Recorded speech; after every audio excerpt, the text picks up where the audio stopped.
What's going on, everybody? So, first of all, I just finished for the first time ever, and I've been teaching something ever since I really graduated college. In some kind of form or fashion, I've been teaching something for a long time. A lot of times in one-on-one situations like personal training, but also classroom setting. And so for the first time today, I actually taught a self-defense class for our hospital system, and my mom came to the class, and so I was really pleased to enlighten her. She learned probably more about her son than she thought she knew, but it was really cool. It was the first time that ever happened. I personally trained her before in fitness, but she had never seen me teach in a group setting, so that was kind of cool. But what I wanted to talk about was the principles we talked about in self-defense. And as I talked about it in class today, I started thinking, well, how does this apply to our situation as a nation? Or even as our situation as Christian believers. And that is the concept of reaction. And being able to do something about something else happening because of awareness. And the timing of that awareness and your reaction to what you're aware of. So we talked about, the earlier I am aware of something, the easier it is to do something about it. But if I wait too late, or if I just think it's not a big deal until it's too late, it's harder to do something about it. I mean, that's basically how reaction works, and how reaction against something dangerous or something negative works.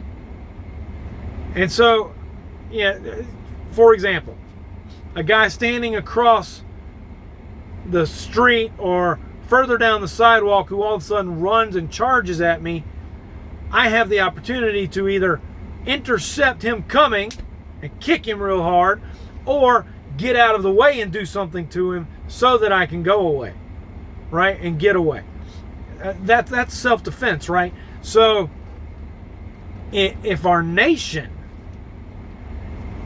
especially if our nation has had some hard lessons before. Another thing we talk about is hard lessons. There's certain lessons we don't want to go through again if we survived the first time, right? For example, Nazism, communism, right? We've seen examples after examples across world history that have shown us these are bad things, right? So if I am aware of what caused that in the first place, way back then, and I know what happened, and I see the same things happening now. Again, if I am aware. Remember, the earlier I am aware, the easier it is to do something about it, right? So what are we seeing in our country now? What are we seeing? We're seeing attacks against religion, attacks against the faith. We're seeing governmental attempts to control information, right? And that control is getting bigger and bigger and bigger and bigger and bigger, right? To the point of censorship, right? We're seeing government dependency increase more and more and more and more and more, right? People have to depend on the government to get this or get that, such as health care. Y'all seeing where I'm going with this, right? How long do we want to wait before we do something about this? A lot of people are like, well, but now you're talking about politics, Jason, and there's no one right side. Really? There's no one right side. Let's go with that for a second. If there's no one right side, no one right way to look at things politically, no one right way, okay? are we going to just define our own right way and our own truth, and everybody's got something different? So what are we going to do? There are principles that have been set forth and in place for a while that actually, if we handle them the right way, we can find compromises. We can find, we can agree to disagree over some things. But what else are we seeing? What else are we seeing? We are also seeing blatant disrespect for authority, blatant disobedience, and even disregard for laws and rules that have been put in place for a reason, to preserve that which we treasure most, which is our own freedom, our own nations, our own sovereignty. All of these things are in danger now. How do we know? Because all those things I listed a little bit ago that now we are aware of, and if you're not aware of it, your head is in the sand, you're not paying attention. All those things that are in danger and being controlled more and more, all of those things happened immediately prior to some of the worst catastrophic genocides in history. All of that stuff happened first. A lot of that stuff happened, economically speaking, in Venezuela before it's in the situation it's in now. How long are we going to wait to make some kind of change? See, if you wait too late to move out of the way of that guy coming right at you, you're going to get bulldozed. Right? Or if I wait too late to intercept something coming at me with a fist or a kick to the groin or something, the guy's on me.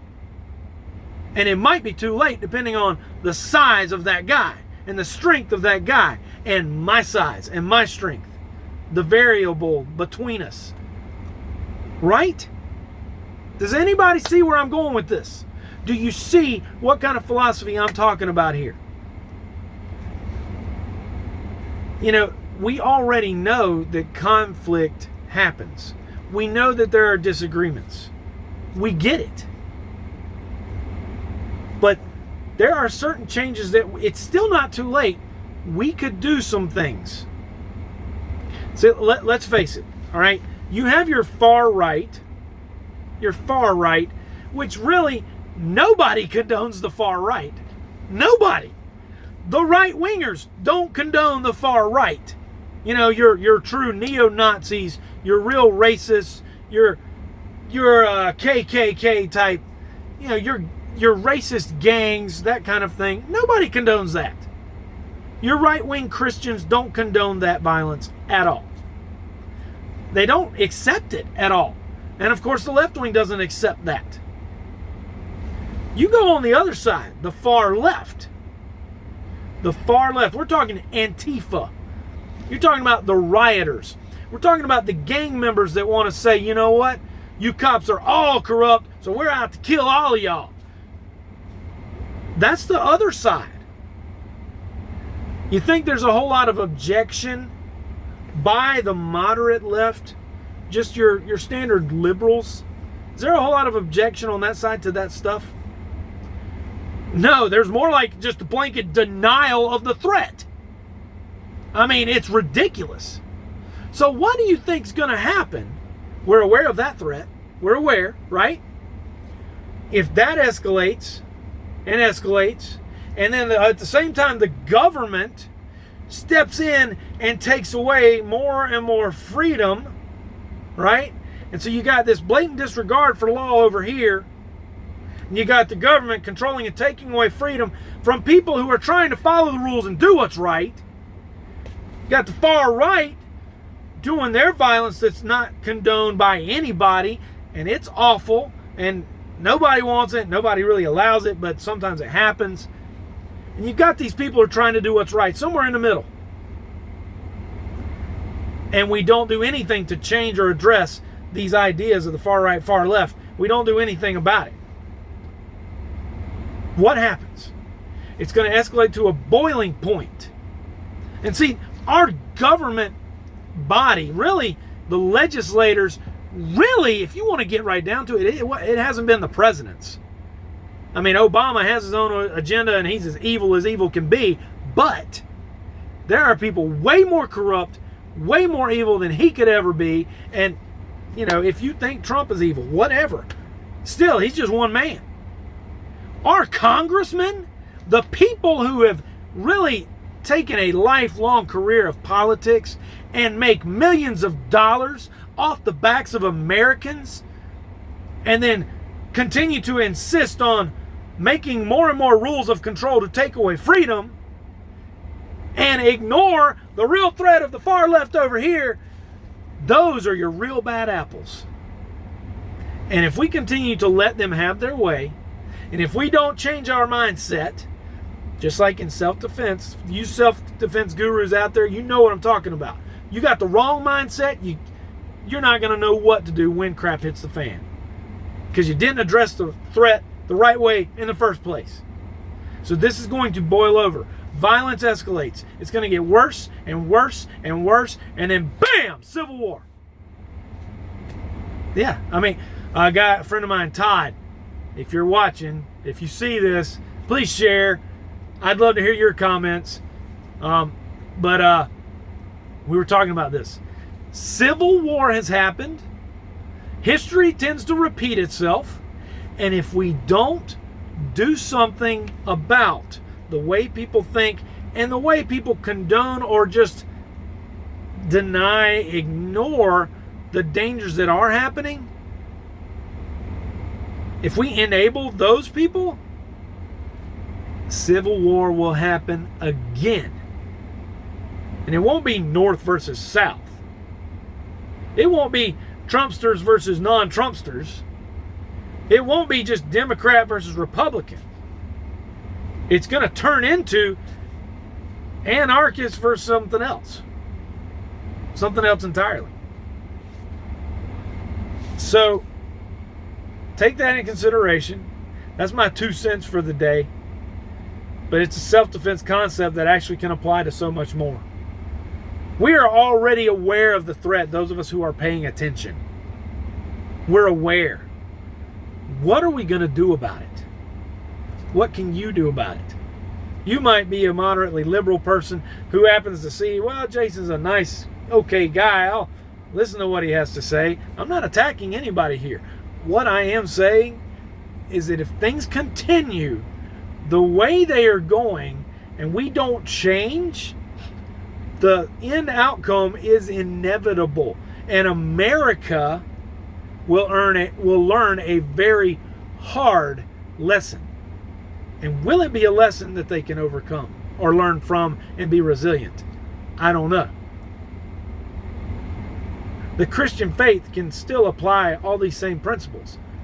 The biggest difference there is, I mean, that's a broader scale. We as believers, we're already assured of our ending for that. We just don't know when that is. But we don't know it for America either. And if the end of the worldly things we know, if Jesus comes back, but it happens eons from now, well, America's not guaranteed to be around then. You don't see America in the Bible. It might be. There might be some metaphors that refer to the United States. I don't know. I don't know for sure. There's a lot of people that speculate. The fact of the matter is, though, the way it is right now, really in our nation, I think that's what counts the most right now for us as Americans. Because we are the one nation in the way, the one remaining real big obstacle between total globalism and a one world government. And well, I mean, we can kind of know what happens if that happens. And maybe it's supposed to happen that way anyway. I don't know. Are you paying attention? Do you address the wild, radical ways some of the people think out there and at least tell them, hey, look, whoa, let's agree to disagree on some things. Find somewhere to meet in the middle. my 2 cents for the day. I hope you guys have a great day. God bless America while we still have it. It's really a nice day here in upstate South Carolina. I don't know about the rest of you guys, but if you got some nice weather, enjoy it. If not, stay inside, watch little videos like this, watch some movies, read a book, read the Bible, have at it. But don't let things escalate too bad, or it might be too late. Peace.